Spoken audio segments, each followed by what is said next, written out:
Hello aspirants, welcome to Unlock GS Academy. ये है आपकी मेन सेंसर अप्रोच यानी कि मास सीरीज, जिसमें हम यूपीएससी मेंस के क्वेश्चंस प्रैक्टिस करते हैं। आज का सेशन है वीक थर्ड का फोर्थ सेशन, जिसके अंतर्गत हम जीएस पेपर 4 के क्वेश्चंस डिस्कस करेंगे। आज के सेशन में हम 3 क्वेश्चन प्रैक्टिस करने वाले हैं, जिसमें से तीनों क्वेश्चन रहेंगे नीति शास्त्र खंड से।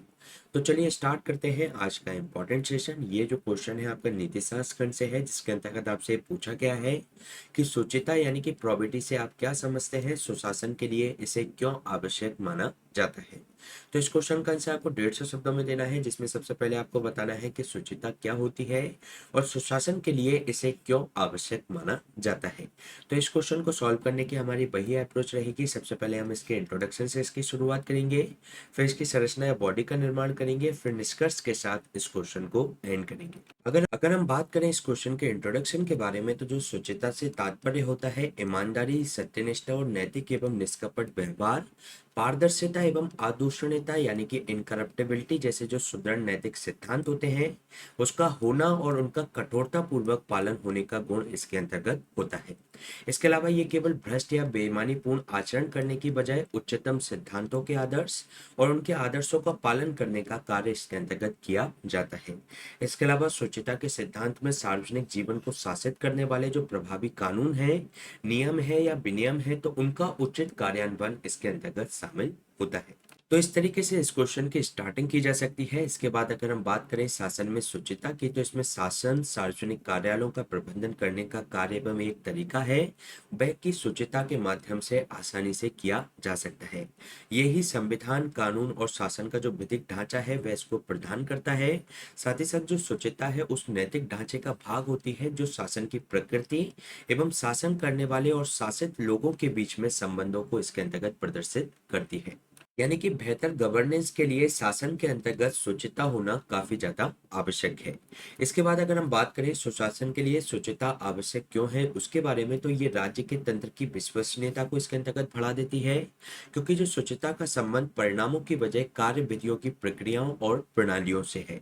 इससे ये संस्थान की जो प्रक्रियात्मक अखंडता है उसको सुनिश्चित करती है, जो कि समाज का सामाजिक आर्थिक विकास भी सुनिश्चित करती है। इसके अलावा संस्थागत अखंडता सुनिश्चित करती है। ये जो प्रोबेटी होती है शासन के अंतर्गत, तो ये संस्था को संचालित करने वाले व्यक्तियों की परवाह किए बिना संस्थानों को नैतिकता एवं वैधता को बनाए रखती है। इसके अंतर्गत जो पारदर्शी दृष्टिकोण भी बनाया जाता है, जिससे कि समाज का सामाजिक और आर्थिक कल्याण सुनिश्चित हो पाता है। इसके साथ ही अगर हम बात करें, तो ये संस्थानों की दक्षता यानी कि उनकी इफिशियंसी को बढ़ा देता है, क्योंकि ये इष्टतम परिणामों, भ्रष्टाचार, खराब अनुभवों से बचाने में सहायता करता है, और क्योंकि ये जो प्रक्रिया की निष्पक्षता के बारे में एक वस्तुनिष्ठ और स्वतंत्र दृष्टिकोण इसके अंतर्गत सुनिश्चित किया जाता है। इसके साथ ही ये जो व्यक्तिगत विवेकाधिकार है उसको कम कर देता है, क्योंकि इसके अंतर्गत ट्रांसपेरेंसी बढ़ जाती है, जो कि उच्चतम नैतिक मानकों को कठोरता से पालन इसके अंतर्गत किया जाता है, और जो सरकारी अधिकारियों की सभी के साथ निष्पक्ष एवं वस्तुनिष्ठ तरीके से व्यवहार करने में ये सक्षम बनाता है। इसके साथ ही शासन में शुचिता के अन्य कारण के बारे में अगर हम बात करें, तो ये सार्वजनिक हित को प्राथमिकता देता है, क्योंकि जो सत्यनिष्ठा पूर्वक जो अपने कर्तव्यों का पालन करने वाले जो अधिकारी होते हैं वह सार्वजनिक हित को प्राथमिकता देते हैं, ना कि अपने निजी हित को। इसके साथ ही संसाधनों के न्यायोचित वितरण पर यह ध्यान केंद्रित करता है, क्योंकि ये सुनिश्चित करता है कि निर्धनों या कल्याणकारी कार्यक्रमों में किसी भी तरीके का रिसाव ना हो, उसमें लीकेजेस ना हो और भ्रष्टाचार आदि उसके अंतर्गत ना हो। तो ये हमने बात की कि सुशासन में शुचिता आवश्यक क्यों है। इसके बाद अगर हम बात करें इस क्वेश्चन के निष्कर्ष के बारे में, तो शासन में जो प्रोबेटी है, शासन का पारदर्शी, जवाबदेह, अनुक्रियाशील और जांच के लिए खुला रहना इसके अंतर्गत सुनिश्चित करती है। इसके अलावा ये राज्य को वैधता प्रदान करके उनके संस्थानों के प्रति जो विश्वास है इसके अंतर्गत बढ़ जाता है, और ये सरकारी कर्मियों द्वारा सत्ता का दुरुपयोग रोकने में ये मदद करता है। इसके साथ ही कुशल और प्रभावी शासन प्रणाली और सामाजिक जो आर्थिक विकास है समाज का, वह इसके अंतर्गत सुनिश्चित हो पाता है। तो ये क्वेश्चन हमने डिस्कस किया जीएस पेपर 4 के नीति शास्त्र खंड से। चलिए चलते हैं नेक्स्ट क्वेश्चन पे। नेक्स्ट क्वेश्चन भी आपका जीएस पेपर 4 से है, जिसके अंतर्गत आपसे ये पूछा गया है कि जब तक किसी कर्मचारी की मूनलाइटिंग किसी भी नीति या नैतिक मानकों का उल्लंघन नहीं करती है और उनके प्राथमिक नौकरी कर्तव्यों में हस्तक्षेप नहीं करती है, तब तक इसे एक स्वीकार्य अभ्यास माना जा सकता है। क्या आप इस दृष्टिकोण से सहमत हैं?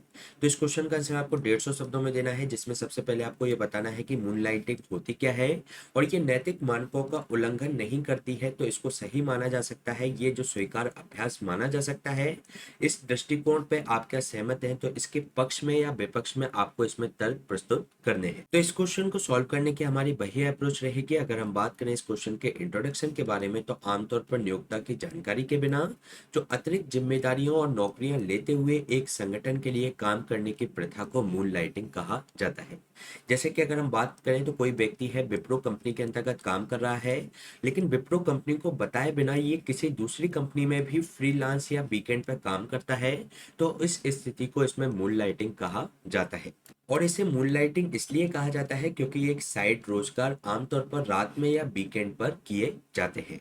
और ये तब प्रसिद्ध हो गया जब अमेरिकियों ने अपनी आय को पूरा करने के लिए नियमित नौकरी के अलावा अन्य नौकरी की तलाश की। तो इससे जो मूनलाइटिंग जो वर्ड है इसके अंतर्गत फेमस हो गया। इसके साथ ही अभी हाल ही में ये चर्चा में रहा था क्योंकि जो विप्रो के बाद इन्फोसिस ने भी अपने कर्मचारियों को मूनलाइटिंग के परिणाम भुगतने की चेतावनी दी थी।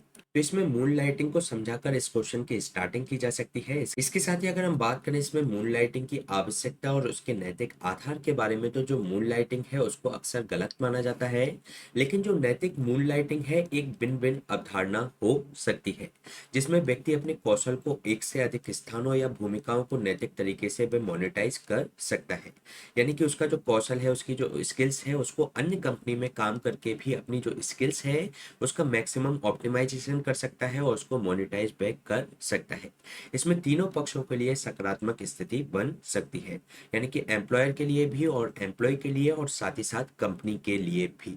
इसके साथ ही 2020 की महामारी में कई लाभप्रद से जो नियोजित पेशेवर थे, यानी कि जो प्रोफेशनल्स थे, उन्होंने अपनी नौकरियां खो दी थी, जिससे कि उन्हें कंपनी ने कामकाजी कर्मचारियों की संख्या क्योंकि इसके अंतर्गत कम कर दी गई थी और जो वेतन थे उसमें 60 से 75% की कमी आई थी, जिससे कि कई उच्च कुशल जो पेशेवर थे उनकी आय का प्राथमिक स्रोत इसके अंतर्गत कम हो गया था, जिससे उन्हें अपने खर्चों को पूरा करने का एकमात्र तरीका था दूसरी नौकरी, जिससे कि जो मूनलाइटिंग की एक्टिविटी थी वह इसके अंतर्गत उसमें वृद्धि हुई।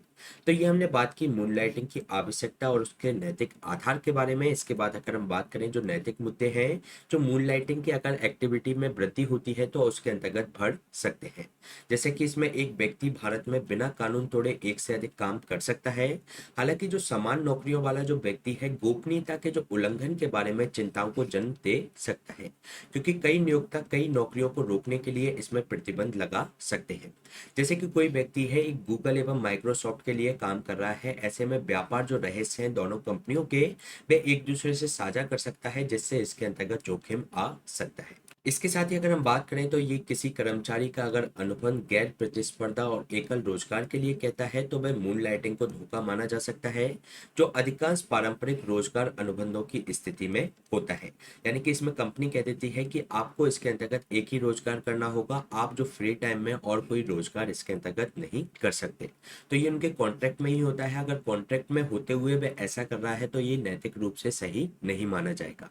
इसके अलावा जो रोजगार अनुबंध में ऐसा कोई खंड नहीं है या छूट प्रदान की गई है तो इसको धोखाधड़ी की श्रेणी में नहीं रखा जाएगा, यानी कि नैतिक रूप से इसको उचित ठहराया जा सकता है। तो ये हमने बात की मूनलाइटिंग से संबंधित नैतिक मुद्दों के बारे में। अगर हम बात करें इस क्वेश्चन के निष्कर्ष के बारे में, तो कई कंपनियों और कर्मचारियों ने मूनलाइटिंग के लाभों को अपनाया है।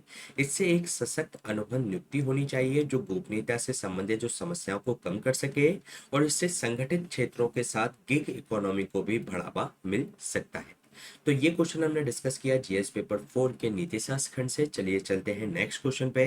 नेक्स्ट क्वेश्चन भी आपका नीति शास्त्र खंड से है, जिसके अंतर्गत आपसे पूछा गया है कि यदि कोई साधनों को ध्यान में रखता है तो साध्य स्वयं सिद्ध हो जाते हैं, इस बात की आपको चर्चा करनी है। तो इस क्वेश्चन का आंसर आपको 150 शब्दों में देना है, जिसमें आपको साधन साध्य संबंधों के बारे में चर्चा करनी है। तो इस क्वेश्चन को सॉल्व करने की हमारी वही अप्रोच रहेगी। अगर हम बात करें इस क्वेश्चन के इंट्रोडक्शन के बारे में, तो जो नैतिकता एवं उसके निर्धारकों के बीच में विभिन्न दृष्टिकोण इसके अंतर्गत होते हैं, जिसमें पहला दृष्टिकोण होता है परिणामवादियों का, जिसके अंतर्गत ये माना जाता है कि कोई भी जो कार्य है नैतिक रूप से सही होगा यदि उसके जो परिणाम है या उसके जो साध्य हैं वह उसके अंतर्गत उत्तम होते हैं, भले ही वे अनुचित साधनों के माध्यम से ही क्यों ना प्राप्त किए हो। इसके साथ ही जो सेकंड जो अवधारणा होती है वह कर्तव्य शास्त्र यानी कि जो डीओंटोलॉजी की अवधारणा होती है, जिसको वर्च्यू एथिक्स या सद्गुण नीति शास्त्र भी कहा जाता है। इसके अंतर्गत यह माना जाता है कि यदि कोई कार्य संबंधित व्यक्ति के कर्तव्य या सद्गुणों के आधार पर किया गया हो तब वह कार्य नैतिक रूप से सही होगा, अर्थात अपनाया गया जो साधन है इसके अंतर्गत उचित होना चाहिए, चाहे भले ही इसके परिणाम चाहे कुछ भी हो। तो ऐसे साधन साध्य का संबंध बताते हुए इस क्वेश्चन की स्टार्टिंग की जा सकती है। इसके बाद अगर हम बात करें गांधी जी के मत के बारे में, साधन साध्य संबंध के बारे में, तो इसमें पाश्चात्य जो विचारधारा में साधन एवं साध्य के बीच तीक्ष्ण विभाजन के विपरीत गांधी जी इनके बीच कठोर विभाजन को अस्वीकार करते हैं। उनके अनुसार केवल साधन ही किसी कार्य के संदर्भ का मानक होना चाहिए। इसमें अनुचित साधनों से प्राप्त कोई भी जो परिणाम है वह साध्य सदैव चिंतित रहता है, और ये जो परिणाम होते हैं वह अल्पकालिक होंगे अगर जो साधन उसमें अनुचित उपयोग किए गए हों, और उचित साधन से ही उत्तम साध्य की इसमें प्राप्ति में अगर विलंब हो सकता है, लेकिन ये जो साध्य हमें जो मिलता है वह अंततः स्वयं सिद्ध होता है। इसके साथ ही अगर हम बात करें इसमें साध्य की तुलना में साधनों के महत्व के बारे में, तो इस स्थिति में व्यक्ति की अभिवृत्ति का विकास हो सकता है, क्योंकि जो व्यक्ति है अपने कार्यों के परिणाम यानी कि साध्यों को लेकर सदैव चिंतित रहता है, और यदि हमारे जो साधन है शुद्ध, हमारा जो मार्ग है न्याय संगत एवं स्पष्ट है, तो सभी प्रकार की जो चिंताएं हैं इसके अंतर्गत समाप्त हो जाती हैं। जैसे कि आप यूपीएससी की तैयारी कर रहे हैं, तो आप इसको अगर रिजल्ट को लेकर अगर कंसर्न्स रहेंगे हर समय, तो इससे आप जो एफिशिएंटली इसके अंतर्गत वर्क नहीं कर पाएंगे। तो अगर आप इसमें परिणाम की जगह इसके अंतर्गत आप अपने कार्य पर ध्यान देंगे तो इसका आपको बेहतर परिणाम देखने को मिलेगा। इसके अलावा इससे परिणामों के प्रति विरक्ति भी आती है और कार्यों के प्रति अनुरक्ति का इसके अंतर्गत विकास होता है। जैसे कि गीता के एक श्लोक में भी लिखा गया है कि कर्मण्य बादि कारस्ते माँ फलेषु कदाचना माँ कर्म फल हेतु भूत्वा ते संगस्तो कर्मणि, जिसमें फल की चिंता के बिना इसमें कर्म किए जाने की बात की गई है। इसके साथ ही अगर हम बात करें साध्य की तुलना में साधनों के अन्य महत्व के बारे में, तो ये नैतिक साधन जो स्वयं में लगभग एक साध्य के रूप में उपयोग होते हैं, क्योंकि इसके अंतर्गत जो सद्गुण इसके अंतर्गत विकसित होते हैं वह एक तरीके से प्रतिफल ही होते हैं। जैसे कि आप यूपीएससी की प्रिपरेशन कर रहे हैं, तो इस दौरान जो आप कुछ सब कुछ सीखते हैं तो वह अपने जीवन में आत्मसात करते हैं, तो वह भी इसका एक रिजल्ट होता है।